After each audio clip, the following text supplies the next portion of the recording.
Hello, and welcome back to Fatal 12. On the last episode, well, we got a new lead for Oddette.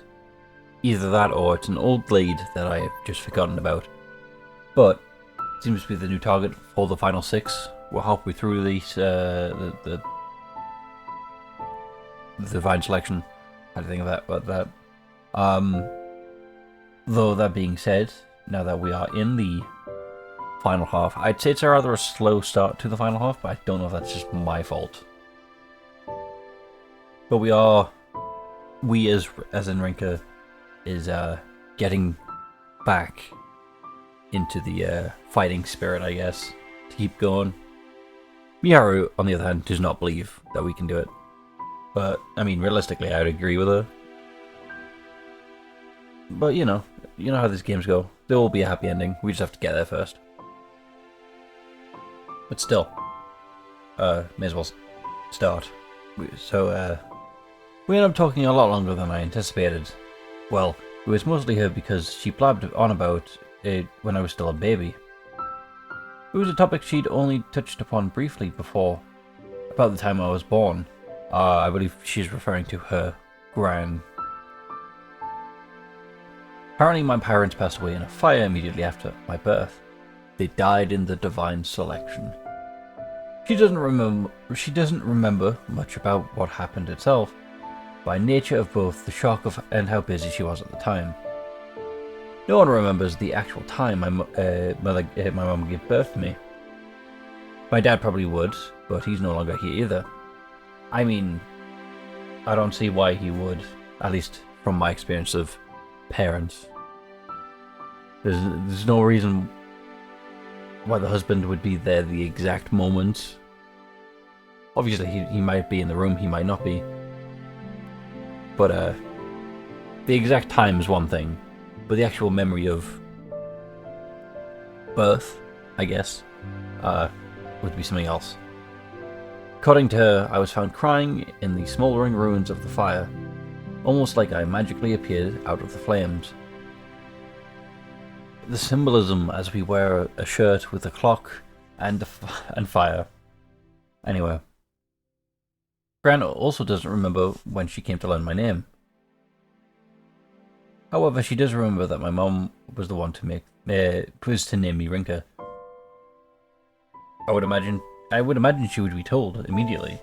Not immediately, but like when introduced, I guess. As well as the meaning behind my name. It all comes as quite a shock to me. Why would she get to pick the meaning behind the name? I don't think that's how namings work. The details of what happened were vague, but I was also able to accept it, considering those who witnessed it were gone. I'm well aware of what it's like to spend your days in a daze after a traumatic event. My memories lapse surrounding the events that led to becoming a participant in Divine Selection is proof of that. For my gran, this took place 16 years ago. It wouldn't be odd for something to trigger her memory, but as far as I'm concerned, there's no need for that to happen. I might have thought differently last month, but I'm not the same person as before. What makes you bring this up now? There's a notable pause. She's usually the type with a quick and concise answer, so it's rare for this to happen now. I hear her mulling it over for a moment before finally speaking up again. We then finish the conversation off with small talk just before hanging up. She was acting a bit strange. Are we sure we're actually talking to our gran? A person's life is a miracle in itself, in and of itself. I just want you to know that. That did not answer. That did nothing to answer the question. She doesn't normally talk like that either. It was the first time I'd heard her say such a thing. There was something about it, though. It set my heart ablaze. And then the Lion House was burned to a crisp. Is this the other one? Not Parker, but the other... Oh, this is weird. I'm aware of what's going on in my dreams despite it not being a Sunday. I've experienced this a number of times before. To my count, this is the 3rd time. I'm not in the court of fate either. It's almost like another side of the dream world entirely. It's not long before I hear a man's voice ring out. Hey there, been a while, or not. Perhaps I'm best off skipping the formalities. You've settled the scope of your fate, but the road ahead will be an arduous one? That's genuinely a new word for me. It's up to you to forge your own path, with the limitless possibilities out of there. Huh? Out there? I don't know why I said out of there. Doing so is nothing miraculous. Think of it as simply riding on the tracks of your life. I must admit that I'm finally finding myself interested in you humans. That willpower you all possess. How very unique. I mean, you say that, at least half of the people who have already died without willpower, or at least willingly to die. Shigetsugu, Sonya, and Keiko, I think, because there was the first victim. Poe, I believe, was the second one, and well, even you also was willing to die. So yeah, that's 4 people who have, in some way, accepted death and not really had willpower. It's 2 people who have died, who did fight for it. Everyone else, I guess, is fighting for it, but they're not begging for it.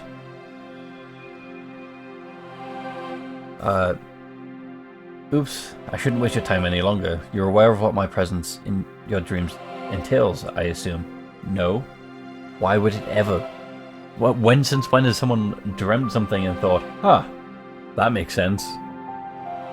It's time to unravel another layer of your memories. I feel my consciousness fade once again. His grating voice gradually fades into the distance as I fall deeper into a sea of subconscious.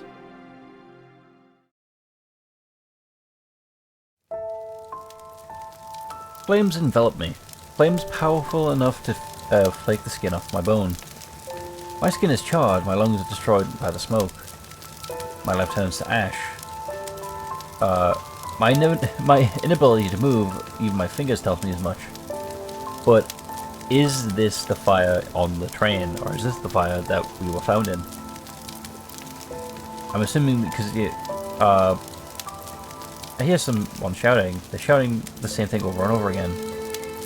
Voices eventually swallowed up by the roaring flames. My consciousness has dissipated by the time their voice fades completely.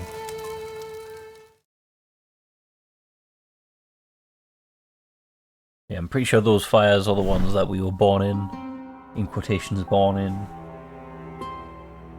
Another morning where I wake up screaming. This time it's due to a frightful dream. So, is the strange man Leaf?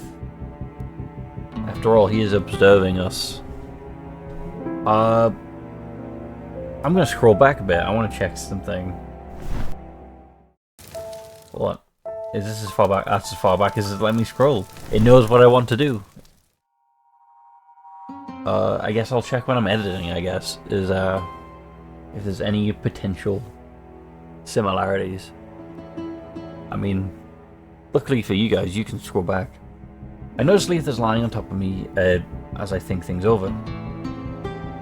Feels like this has happened before. I figure this is connected, but I figured that the contents of my dreams are memories from a specific event. Memories of when I lost my life in the explosion on the train. But are they though? We saw nothing, we only know that we were on fire. Memories of an event that have been undone. One that represented just a single possibility. Up until now, anyway. I'm not 100% sure why. Perhaps the world underwent some changes after my recent actions. There's no clear answer for now, at least. Those weren't memories of what happened on the train, which may mean they're memories of a much earlier time. It's possible they came back to me after what my gran told me over the phone. Something doesn't quite fit, though.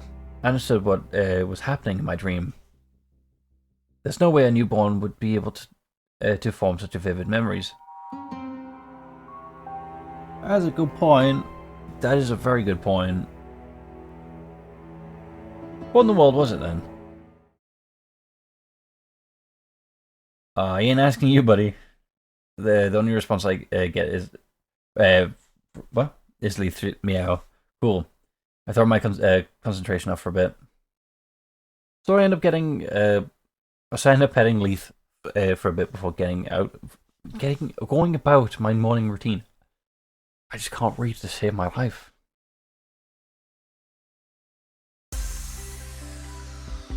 Well, just you and me again. Wouldn't have it any other way. Best non-participant of the divine selection. Mao and I go to the rooftop during lunchtime. My dream woke me up pretty early, so I had enough time to make my own lunch. Meanwhile, Mao is eating a fruit sandwich. Anpan? Okay. Don't know what Anpan is. Oh wait, Anpan? I don't know how you pronounce it. If you emphasize the, I don't know. The strawberry milk to wash it all down. I feel my heart clogged just looking at the lineup. My sweet tooth's been itching today. And get something sweet, I guess. She says that before she starts to munch away. Miharu didn't come to school today. I was a bit worried at first, considering this happened right after we had our little fight. But she did message me, telling me not to worry. Oh, does it count as a fight? Like, if that's a fight, then I've been having fights my entire life. Because, like, that was just two people disagreeing on things. Because I quite commonly talk to people and we go, oh, well, I see it this way, I see it this way. Because that's literally what happened. There was no arguing, there was no shouting. It's just two people went, I disagree, and they went on about with the rest of their day. That's all that happened. That wasn't a fight.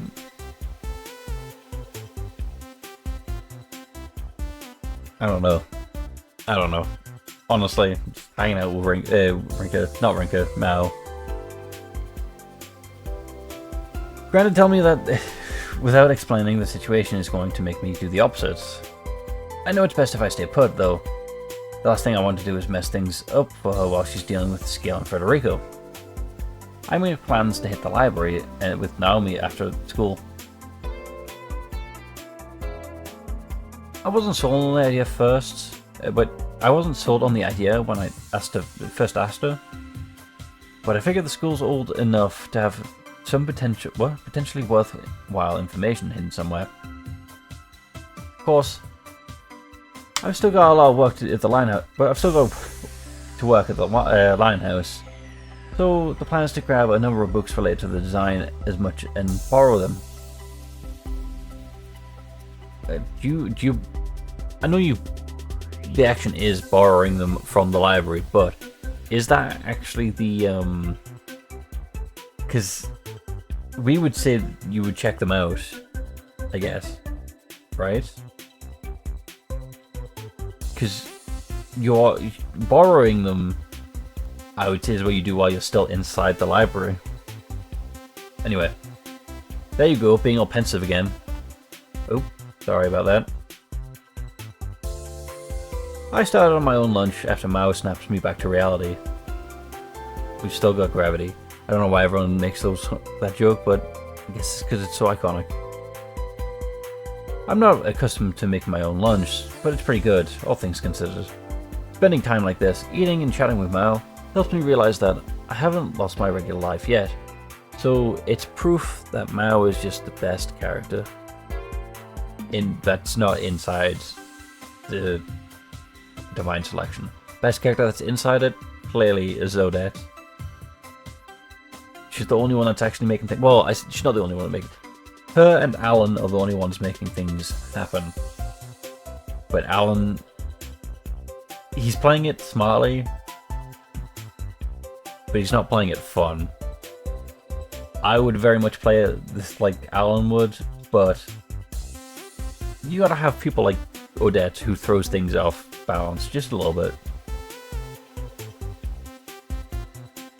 And it's not just like, you know, it's not Federico level either, where it's just throwing things off balance for the sake of throwing things off balance.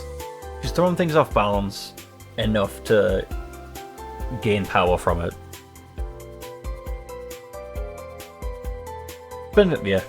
Spending time with Mao. Hey, Rennie. Mao cuts off the small talk for all of a sudden. Her tone grows far more reserved than usual. We were in the middle of half-heartedly discussing a shoujo manga. But I make sure to give her my full attention now. I'm not sure what you three are up to, but I ain't really concerned, since you're still hang out with me. But the thing is, I can tell you've all been acting weird ever since the end of Golden Week. And our plans to hit the karaoke, going bowling, or even going to the movies of the parent, they all kind of went poof. See, she's smart enough to even know that everyone's... Well, obviously she doesn't know the context, so she just thinks everyone's avoiding it. But... See, just Mao's great. I need to stop, obviously, singing the praise of Mao, but point is... When did we really go bowling into the aquarium? Oh, just thinking ahead, maybe. Always good to have a bunch of things you want to do. That's a good idea, because now people might change their ideas of what they want to do. Mao hesitates before she continues. You know what?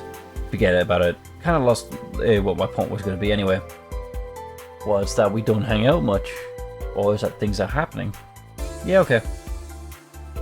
Both of us nod in agreement. We see each other a good amount already, anyway. Oh, she's trying not to bother people, I think. Following that, we return to our small talk. The discussion continues even after the bell rings and we make our way back to the class.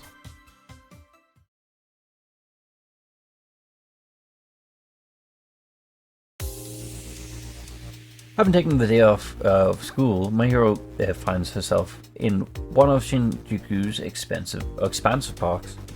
I mean, I would imagine it would be expensive anyway. There's a park near Linehouse and a park near to Rinka. Rinka isn't the one with her though. So here we are. You don't feel like no final destination. When did you realize it referred to this place? Ain't no way I just up and realized it. Had to do some research, although it didn't take me much. Clock towers like this one ain't too common in this country. Sorry, maybe that's a silly question. Even you would struggle to connect the dots to a foreign country based on intuition alone. Interesting CG. Okay. I'm kind of sorry. This is throwing me off guard a bit. I guess it's just because those two are just hanging out. Both Miharu and Oddette set their eyes on the clock tower in the distance as they talk. Neither bothers to sit down.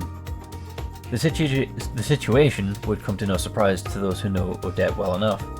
Miharu was making her way to school, as always, when Oddette showed up all of a sudden. All that followed a simple request of Miharu to come with her before dragging her along by force. Well, that makes it. That made it obvious how she must have treated Federico. Miharu still finds herself on edge. Her own wariness would prove meaningless, though. Oddette just wanted to visit an art gallery. Miharu figured that denying her a proposition would require too much effort, so she opted to join her. They didn't go for the standard display, however. The sights was set on the seasonal art exhibition. Focus on easily one of the most famed artworks of all time. Artists of all time, not artworks. Either way, Van Gogh. Miharu isn't too familiar with this artist. She subscribes to the belief that the expanding one's knowledge should take precedence over enjoying others' creations. I mean, technically, well, what if both? because I mean Archimedes, right? He used mathematics to solve stuff. I'm right. If I that could be false knowledge for all I know, but to my knowledge, the information that I have, Archimedes,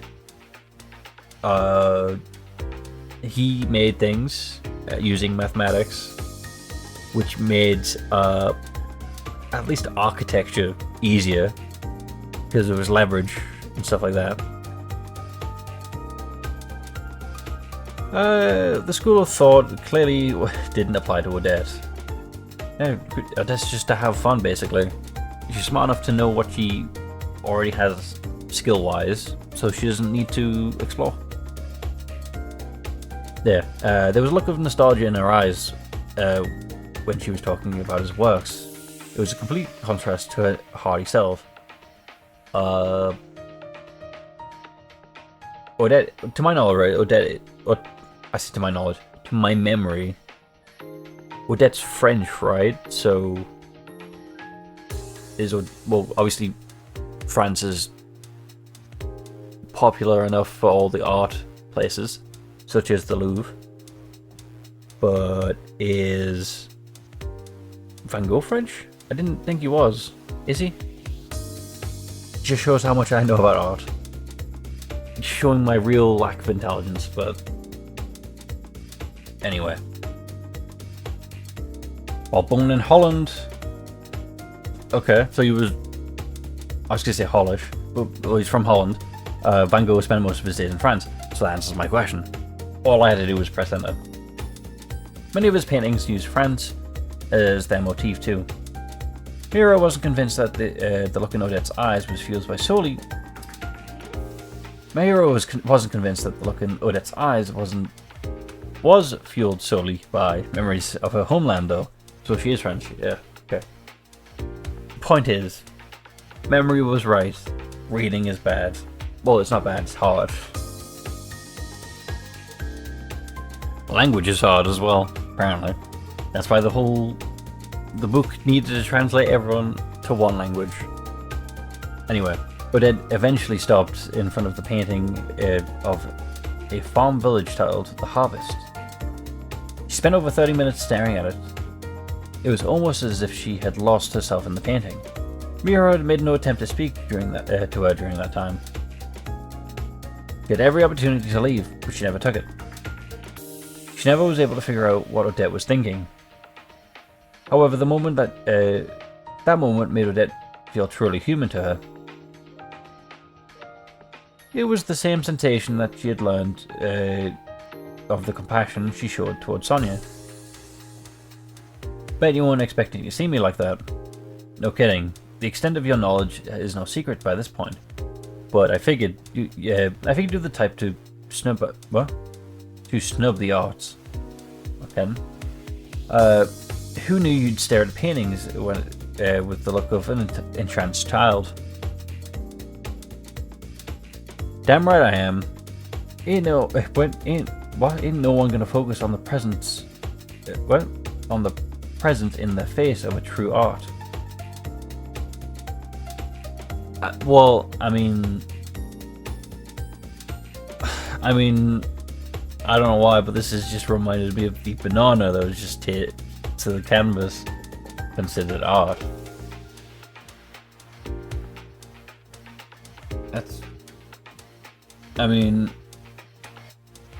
If that can count as art, I could write a message on a canvas, and that would count as art. If it's like, I don't know, like things that, art doesn't necessarily have to be drawing. It could be sculpting and stuff like that, right? That's fine. But, taping a banana to a canvas, drawing just a dot on a canvas, stuff like that, where I can't understand art. Anyway, getting off track. Oddette catches her eyes in the sky and she speaks. A gentle breeze floats past us, bringing us to the, bringing with it a murder of crows. Odette's choice of words leaves me here over the set to a certain idea. You must be aware that we're closing on your target, right? Oh, closing in your right. Really, today is just not a day. Don't tell me that. Don't tell me you called me out here because of that. Yep, hit the nail on the head, kids. Chances are Federico's going to figure it out by cause of death soon too. So you came to me because I'm the easiest to discuss things with. Wait, negotiation isn't a tactic you'd use. Mira fires a glare at Oddette. She's on high alert now. At the same time, her alarm serves to trigger her nerves. Relax, I ain't planning to do anything to you. Divine selection is just a big game to me. In the end, if I win, I live. If I lose, I kick the bucket. I mean, you technically already did die, so... But her mentality is fair enough, I guess, because if she loses... I mean... So what? I mean, I guess if you had like a very painful death to get there, you wouldn't want to live through that twice. But I guess... I mean, like, not to compare deaths, but like burning to death versus being impaled but then bleeding to death. I think I would choose bleeding to death because while it may be slower, I would argue it's less painful, especially when you consider like adrenaline and stuff like that.